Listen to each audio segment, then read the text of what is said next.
ನಮಸ್ಕಾರ ವೀಕ್ಷಕರೇ, ನಿಮಗೆ ಮತ್ತೊಮ್ಮೆ ಪುಷ್ಪಾ ಕಿಚನ್ಗೆ ಸ್ವಾಗತ. ಇವತ್ತು ನಾನು ಮಾಡ್ತಾ ಇರೋದು ಗೋಧಿ ನುಚ್ಚಿನ ಉಪ್ಪಿಟ್ಟು ಹುರಿಲಿಕ್ಕೆ ನಾ ಇಲ್ಲೇ 1.5 ಸ್ಪೂನಷ್ಟು ತುಪ್ಪ ಹಾಕ್ಕೊಂಡೇನಿ.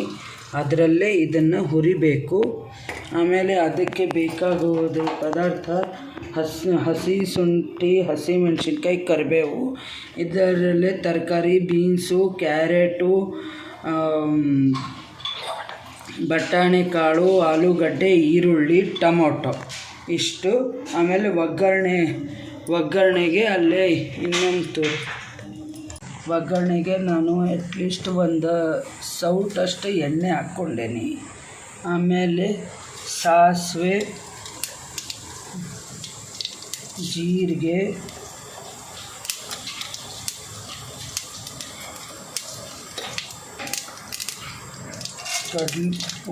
ಉದ್ದಿನಬೇಳೆ, ಕಡಲೆಬೇಳೆ,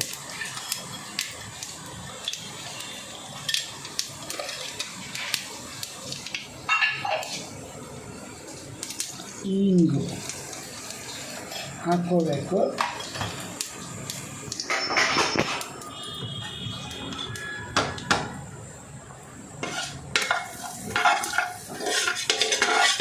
ಇದನ್ನು ಸ್ವಲ್ಪ ಉದ್ದಿನಬೇಳೆ, ಕಡಲೆಬೇಳೆ ಬ್ರೌನ್ ಆದ ತಕ್ಷಣ ಸಾಸಿವೆ ಜೀರಿಗೆ ಆದಮೇಲೆ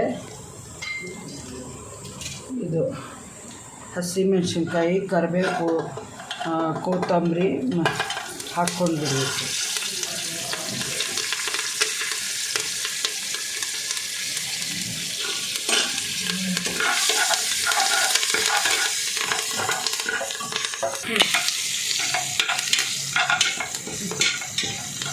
ಇದನ್ನೆಲ್ಲ ಮೀಡಿಯಮ್ ಇದನ್ನಲ್ಲೇ ಮಾಡ್ಕೋಬೇಕು.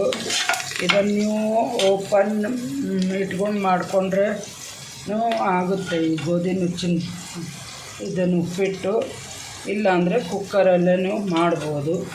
ನಾನು ತೋರಿಸ್ತಾ ಇರೋದು ಕುಕ್ಕರಲ್ಲೇ ತೋರಿಸ್ತಾ ಇರೋದು, ಅಂದರೆ ಚೆನ್ನಾಗಿ ಹೊಂದ್ಕೋತದೆ ಅಂತ. ಓಪನ್ ಇಟ್ಕೊಂಡು ಮಾಡ್ಕೊಂಡ್ರೆ ಚೆನ್ನಾಗಿ ಹೊಂದ್ಕೋತದೆ. ಇದು ಕಡಾಯಿದಾಗಿದೆ ಮಾಡಿ.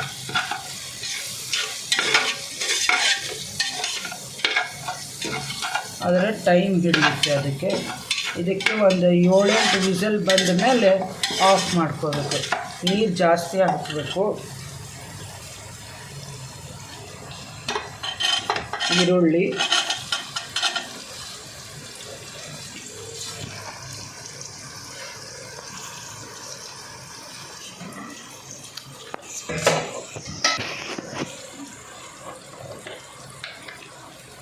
ನಾವು ಮಾಮೂಲಿ ಉಪ್ಪಿಟ್ಟಿಗೆ ಅರಿಶಿನ ಹಾಕಲ್ಲ. ಇದಕ್ಕೆ ಕೆಲವೊಬ್ಬರು ಹಾಕ್ತಾರೆ, ನಾವು ಹಾಕಲ್ಲ. ಈ ಉಪ್ಪಿಟ್ಟಿಗೆ ಅರಿಶಿನ ಹಾಕ್ತಾಯಿದ್ದೀನಿ. 1 ಸ್ಪೂನಷ್ಟು ಅರಿಶಿನ ಹಾಕ್ಕೋಬೇಕು. ಇದು ಹೆಲ್ತಿಗೂ ಹಾಗೆ ಒಳ್ಳೆಯದು, ಆಮೇಲೆ ಶುಗರ್ ಇದ್ದವ್ರಿಗೆ ಒಳ್ಳೆಯದು.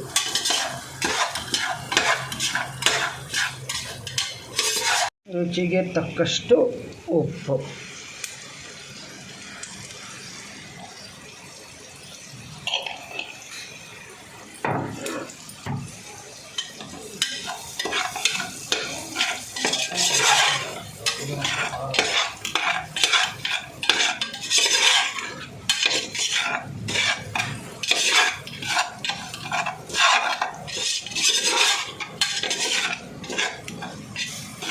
ಸ್ವಲ್ಪ ಈರುಳ್ಳಿ ಬ್ರೌನ್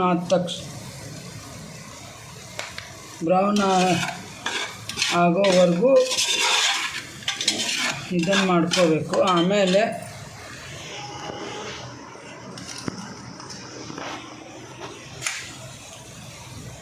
ನಾ ಟೊಮೊಟೊ ಇಷ್ಟು ಹಾಕ್ತಾ ಇಲ್ಲ, ಇದಕ್ಕೆ ಎಷ್ಟು ಬೇಕು ಅಷ್ಟೇ ಹಾಕ್ತಾ ಇರೋದು.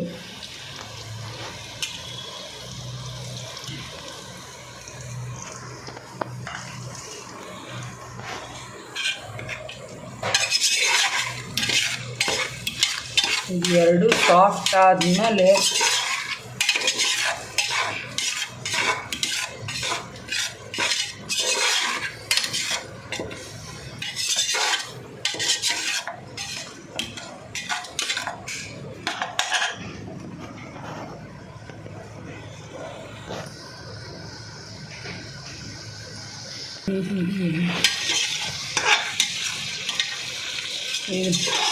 ಇದು ನೋಡ್ರಿ, ಇದು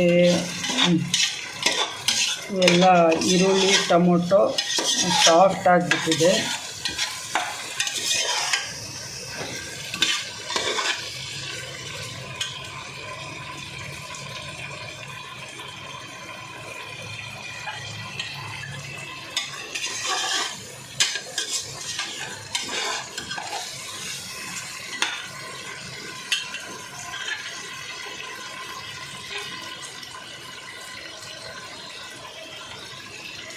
ಇದಕ್ಕೆ ಈ ತರಕಾರಿನೂ ಹಾಕ್ಕೊಂಡು ಬಿಡಬೇಕು.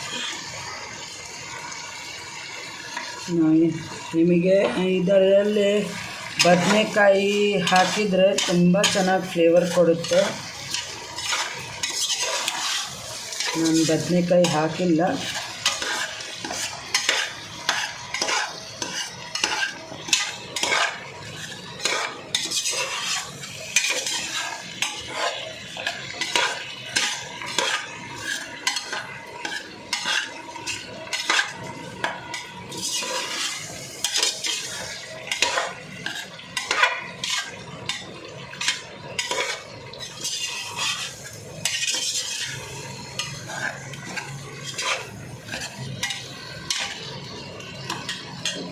ಇದು ಆಲ್ಮೋಸ್ಟ್ ತರಕಾರಿಗಳು ಸ್ವಲ್ಪ ಕಾಲು ಭಾಗದಷ್ಟು ಮೆತ್ತಗಾಗಿದ್ದಾವೆ.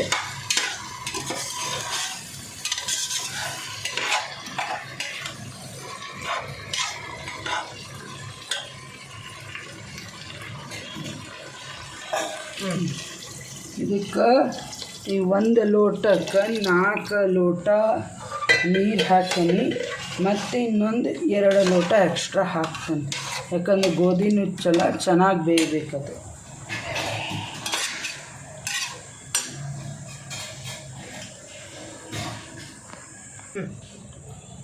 ಇದು ಫಸ್ಟಿಗೆ 1 ಲೋಟದಿಂದ 1 ಲೋಟ ನೀರು ಹಾಕಿದ್ದೆ, ಮತ್ತೆ ನೀರು ಹಾಕೀನಿ. ಇದು ಚೆನ್ನಾಗಿ ಕುದಿಬೇಕು.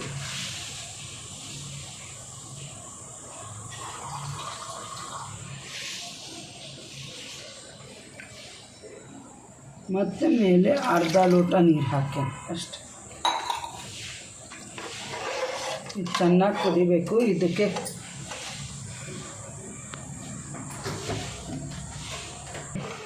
ಇದಕ್ಕೆ ಕಾಯಿ ತುರಿ,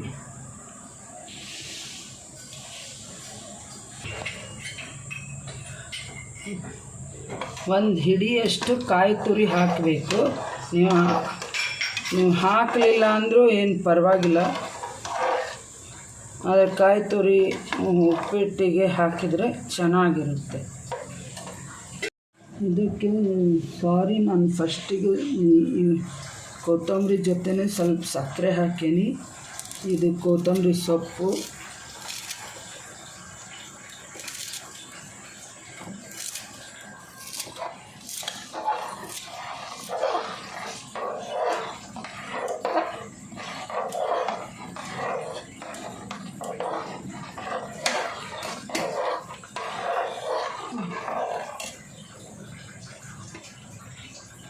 ಆಮೇಲೆ ಗೋಧಿ ನುಚ್ಚು ಇಲ್ಲಿ ಹುರ್ಕೊಂಡು ಇಟ್ಕೊಂಡಿರಿ ನೋಡಿ ತುಪ್ಪದಾಗ. ಇದೇನು ನಾವು ಗೋಧಿ ಹುರಿದಿಟ್ಕೊಂಡಿದ್ವಲ್ಲ ಅದನ್ನೆಲ್ಲ ತುಪ್ಪದಾಗ ಹುರಿದಿಟ್ಕೊಂಡಿದ್ದು ಇದು.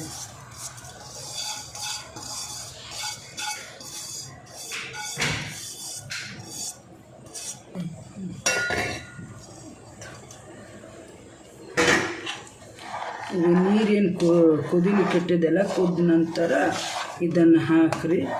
ಇದಕ್ಕೆ ಇದು ಉತ್ತರ ಕರ್ನಾಟಕ ಕಡೆ ಖಾರದ ಹುಗ್ಗಿನೂ ಅಂತಾರೆ, ಉಪ್ಪಿಟ್ಟು ಅಂತಾರೆ, 2.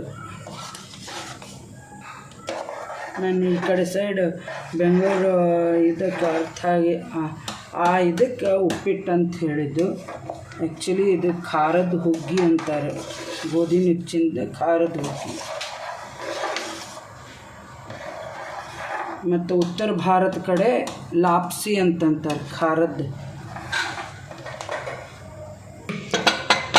ಇದಕ್ಕೆ ಒಂದು 7-8 ವಿಸಲ್ ಆಗಬೇಕು.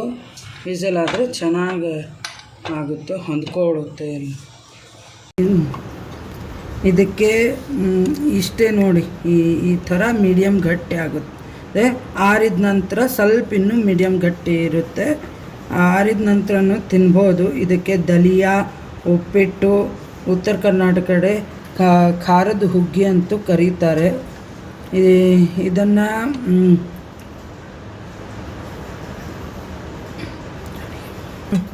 ಇದನ್ನು ನೀವು ಮಾಡಿ ನೋಡಿ, ಚೆನ್ನಾಗಿರುತ್ತೆ. ಮಕ್ಕಳನ್ನು ಇಷ್ಟಪಡ್ತಾರೆ. ಹೆಲ್ತಿಗೂ ಒಳ್ಳೆಯದು, ಶುಗರ್ಗಂತೂ ಮೊದಲೇಕ್ಕೆ ಒಳ್ಳೆಯದು. ಆಮೇಲೆ ಇದನ್ನು ಸಬ್ಸ್ಕ್ರೈಬ್ ಮಾಡಿ. Thank you. ಬೆಲ್ ಬಟನ್ ಒತ್ತಿ.